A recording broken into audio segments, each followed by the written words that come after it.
Hello नमस्ते। मेरा नाम अजय कुमार है और मैं वर्तमान में बड़ौदा में पॉइंट्समैन के पद पर कार्यरत हूँ, जो ग्रुप डी का ही एक पद है। और मैं भी ग्रुप डी के वैकेंसी के थ्रू ही आया था, जो पिछले बार 2019 में आई थी। तो आज हम बात कर रहे हैं कि आप लोग की जो इंतज़ार था इतना दिन का कि ग्रुप डी रिजल्ट कब आएगा, ग्रुप डी रिजल्ट कब आया, फाइनली इस पे रेलवे बोर्ड का ऑफिशियल स्टेटमेंट आ गया है। और रेलवे बोर्ड ने अपने ट्विटर अकाउंट के माध्यम से ये जानकारी दी है कि आपका जो रेलवे का जो ग्रुप डी का रिजल्ट जो वेटिंग हो रहा है, जो डिले हो रहा है, वो तेलंगाना हाई कोर्ट में एक्ट ऑफ अप्रेंटिस जो किए हुए अभ्यर्थी हैं उनके नंबर के वेटेज को लेकर जो कोर्ट केस डाले हुए हैं तेलंगाना हाई कोर्ट में, बस उसके जजमेंट का इंतजार कर रहा है रेलवे। क्योंकि रेलवे भी बहुत जल्दी कराना चाहता है, क्योंकि यहाँ स्टाफ्स की कमी है और भारी डिमांड है स्टाफ की, हर डिपार्टमेंट से मांग है और उसको फुलफिल नहीं कर पा रहे हैं रेलवे। तो इसीलिए आपको कम समय दिया जाएगा, रिजल्ट देने के बाद आपको ज़्यादा समय रनिंग के लिए, फिजिकल के लिए नहीं दिया जाएगा। इसलिए आप लोग अभी से ही लग जाइए। फाइनली जो आपका आज का ट्विटर अभियान रहा वो सफल रहा, और यही एकता होता है। जब स्टूडेंट की एकता होती है, टीचर्स का साथ मिलता है, तो ज़रूर कुछ सकारात्मक परिणाम आते हैं। आज आप लोग के सकारात्मक परिणाम आया है और इसी महीने जून में कभी भी रिजल्ट आ सकता है। तो आप लोग पॉजिटिव रहिए और फिजिकल की तैयारी करते रहिए। अब भैया फिजिकल की तैयारी करूँ ना करूँ, तो देखिए आपके हाथ में रिजल्ट नहीं है, लेकिन आपके हाथ में फिजिकल की तैयारी है। बहुत लोग हैं जो बॉर्डर पे हैं, तो सोच रहे हैं कि मेरा रिजल्ट होगा या नहीं होगा। तो वो लोग ये सोचना बंद करें, क्योंकि आप फिजिकल करते हैं तो आपके बॉडी को कोई नुकसान होता नहीं है। अगर आपका रिजल्ट आ गया और आप जल्दी जल्दी में दौड़ने लगेंगे, आपको रिजल्ट के बाद बोल दिया कि मैं 15 दिन बाद फिजिकल लूँगा, 20 दिन बाद फिजिकल लूँगा, 1 महीना, तो जिनका शरीर भारी है वो नहीं कर पाएंगे फिजिकल। सच्चाई है, मैं खुद फिजिकल किया हूँ तो इस चीज़ को जानता हूँ। आपको पैर खोलने में समय लगता है, आपको इंजरी हो जाएगा, आप नहीं दौड़ पाएंगे।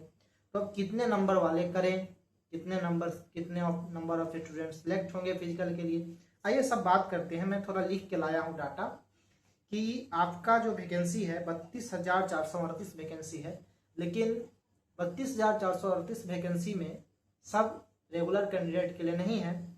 इसमें से 20% वैकेंसी आपका सीसीए कैंडिडेट्स के लिए है और 20% वैकेंसी आपका भूतपूर्व सैनिक के लिए है। तो आपके पास मात्र 60% वैकेंसी बचता है फ्रेशर कैंडिडेट के लिए। लेकिन क्या है, अगर सीसीए कैंडिडेट के द्वारा सीट नहीं भरा जाता है या भूतपूर्व सैनिक द्वारा सीट नहीं भरा जाता, इस पे आपको मौका मिल सकता है और रेलवे बोर्ड की डिसाइड होगी। मतलब आपको अगर खाली हुआ वैकेंसी तो आपको मौका मिल सकता है रनिंग के बाद। तो आइए हम देखते हैं कि 32,438 सीट है, जिसमें से अगर 60% हम निकालते हैं, समथिंग 19,500 पोस्ट होते हैं। और 19,500 पोस्ट के लिए आपका फिजिकल का रिजल्ट आएगा तो रिजल्ट 3 गुना देगा, यानी लगभग 58,000, 98 नहीं 58,500 लड़कों का रिजल्ट होगा। और रनिंग आप मान लीजिए अगर जून में रिजल्ट होता है तो आपको 1 जुलाई या मैक्सिमम अगस्त में रनिंग स्टार्ट हो जाएगा। रेलवे आपको ज़्यादा समय नहीं देने वाली है, क्योंकि रेलवे भी चाहता है इस वैकेंसी को जल्दी से जल्दी क्लियर करना, लेकिन कोर्ट केस के कारण नहीं अभी तक हो पाया है, क्योंकि बहुत ज़्यादा डिमांडिंग होता है ग्रुप डी का पोस्ट। और ग्रुप डी के पोस्ट के बिना रेलवे का चलना मुश्किल ही नहीं, हम लोग रीढ़ की हड्डी है रेलवे का। तो अब भैया कितना नंबर चाहिए, तो नंबर देख लीजिए। आप किसी भी जोन से हैं, अगर आपको 70 प्लस मार्क्स आ रहे हैं तो आपको दौड़ना चाहिए। अब भैया जिनका 65 आ रहा है तो वो क्या करे, तो आप होप नहीं खोना है, आपको भी दौड़ना चाहिए।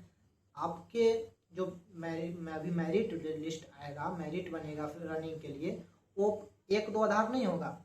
आपके शिफ्ट में नंबर ऑफ स्टूडेंट कितने थे, लोगों ने कितने मार्क्स अचीव किए, एक एवरेज मार्क्स होगा, उसके अनुसार नंबराइजेशन होगा। जैसे मैं अभी एग्जाम्पल के रूप में समझाता हूँ कि आपका जो एग्जाम हुआ था 19 दिसंबर 2025 में, उस शिफ्ट में आपके एवरेज स्कोर निकल के आए हैं 36.35 और 27/11/2025 को एग्जाम हुआ उसमें स्कोर 37.42 आया है, यानी कि 37 नंबर आए थे। 4 दिसंबर को जो एग्जाम हुआ उसमें 37.55 नंबर आया और 8/12 को जो एग्जाम हुआ था उसमें 38 नंबर लोगों के एवरेज निकल के आ रहा है 100 में से। अगर वही बात करते हैं हम, टोटल 101 शिफ्ट में एग्जाम हुआ है, तो सबसे अंतिम शिफ्ट की बात करते हैं तो 10/2/26 यानी 10/2/26 को जो एग्जाम लिया गया रेलवे द्वारा उसमें लोगों के एवरेज मार्क 46 निकल के आ रहे हैं।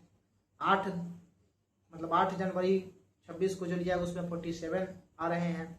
जो 14 दिसंबर 2025 को लिया गया उसमें 47 पॉइंट समथिंग आ रहे हैं। तो देख रहे हैं 10 नंबर का वेरिएबल हो रहा है। यहाँ पर आप सीधे देख सकते हैं कि 19/12 को जहाँ लोगों के 36 नंबर आ रहे हैं एवरेज, और वहीं आप 14/12 को देख रहे हैं कि 47 नंबर आ रहे हैं, यानी कि लगभग 11 नंबर का अंतर आ रहा है। तो ये आपके नॉर्मलाइजेशन में भी फायदा होगा। अगर आपका हार्ड शिफ्ट में एग्जाम पर आया है, जैसे एग्जाम्पल आपका 19 दिसंबर को एग्जाम पर गया था, आपका 27 नवंबर को एग्जाम पर गया, आपका 4 दिसंबर को एग्जाम पर गया, तो अगर आपकी हार्ड शिफ्ट है तो आपके मार्क्स ऑब्वियसली बढ़ेंगे। तो आपको होप नहीं खोना है कि मेरा तो 60 नंबर है, तो जरूरी नहीं है कि आपका 60 नंबर है। आपका अगर हार्ड शिफ्ट में है तो आपका बढ़कर 70 हो जाएंगे। तो उस स्थिति में आप क्या करेंगे कि कोई तो बता दिया कि 70 कट ऑफ जा रहा है, लेकिन आप उस समय आपको लगेगा कि मेरा रिजल्ट हो गया, लेकिन अब मैं क्या करूं, 20 दिन में क्या करूं, आप कोशिश करेंगे, आप इंजरी करेंगे पैर को। तो आपको अभी से भी दौड़ना प्रारंभ करना चाहिए, क्योंकि फिजिकल करने से शरीर को कोई हानि नहीं होता बल्कि और फिटनेस बढ़ती है। और इसमें फिजिकल का क्या है, तो आपको 1000 मीटर यानी कि 1 किलोमीटर 4 मिनट 15 सेकेंड में दौड़ना है। इसमें लगभग सभी लोग पास होते हैं। जिनका मतलब थोड़ा वेट ज़्यादा है तो उनको थोड़ा अभी से विशेष ध्यान रखना चाहिए, और पैर का बस इंजरी ना करें, वो भी निकल जाएंगे। और 35 केजी वेट लेकर 2 मिनट में 100 मीटर जाना होता है, जो काफ़ी आसान होता है। अगर आप चाहते हैं कि प्रॉपर फिजिकल के लिए एक अच्छे से वीडियो बनाना चाहिए, कौन सा डाइट होना चाहिए लोगों का, किस तरह से किस कंपनी का जूता बेस्ट होता है, और फिजिकल में क्या क्या होता है, क्या क्या उसकी प्रक्रिया है, इस सब के बारे में जानना चाहेंगे तो आप कमेंट करेंगे। और सभी को, जितने भी सिलेक्ट होके आएंगे सभी को रेलवे परिवार में स्वागत होगा। और क्योंकि आप रेलवे में आएंगे तो आप अगर ये भी चाहते हैं कि रेलवे में आपको आने के बाद क्या क्या फ़ायदा मिलेगा, क्या क्या रेलवे में फ़ायदा है सरकारी जॉब का, और उसके विषय में जानना चाहते हैं तो भी कमेंट करेंगे। मैं उसके लिए भी प्रॉपर वीडियो बना दूंगा। जैसे कि आपका वेस्टर्न रेलवे में 4672 वैकेंसी है, तो इसका 60% निकाल दीजिए आप कि हाँ इतना 4600 का 7% लगभग 2700 2750 वैकेंसी का आपका रिजल्ट देगा पीटी के लिए। तो वहाँ पे 8100 8200 देगा। अगर एक सर्विस मैन वहाँ पे कम डाले हैं तो उनके इससे काट के आपको मतलब ज़्यादा भी रिजल्ट दे सकता है। तो आप तैयार रहें दौड़ के लिए, रनिंग के लिए, और बेस्ट ऑफ लक। आप लोग अभी से दौड़ना स्टार्ट कर दीजिए, क्योंकि आपको रेलवे ज़्यादा समय नहीं देगी तैयारी के। ये बात सही है, क्योंकि बहुत पहले से ही बहुत देरी हो चुकी है। यहाँ रेलवे ने सब कुछ तैयार कर रखा है, बस उसको रिजल्ट देना है और फिजिकल कराना है, आप लोग को ज्वाइनिंग प्रक्रिया कराना है। तो फिजिकल से ज्वाइनिंग प्रक्रिया में भी ज़्यादा समय नहीं लेगी रेलवे।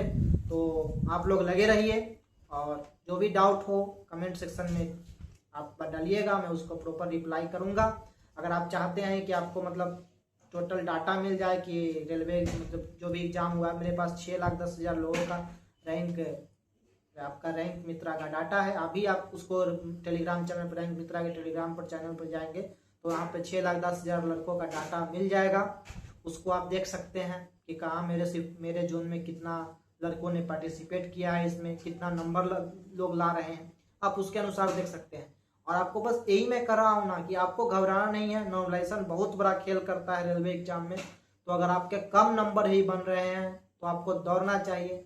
आप SC कैटेगरी से हैं, OBC कैटेगरी से हैं, ये सब अब मत सोचिए। आपको सोचिए कि अगर 60 से ज़्यादा नंबर आ रहे हैं, हार्ड शिफ्ट में हैं, कहीं कहीं किसी जोन में 55 नंबर लाने वाले का भी रिजल्ट हो सकता है। मान लीजिए 55 नंबर लाए हैं, उनका नंबर 10 नंबर एक्स्ट्रा बढ़ गया और उस जोन में कम बच्चे हैं तो उनका भी रिजल्ट होगा। कोई कोई होगा जो 70 नंबर ला के भी रिजल्ट नहीं होगा, अगर उनका मतलब इजी शिफ्ट में है, नंबर नहीं बढ़े। तो इसलिए आपको घबराना नहीं है, आपके हाथ में बस तैयारी है।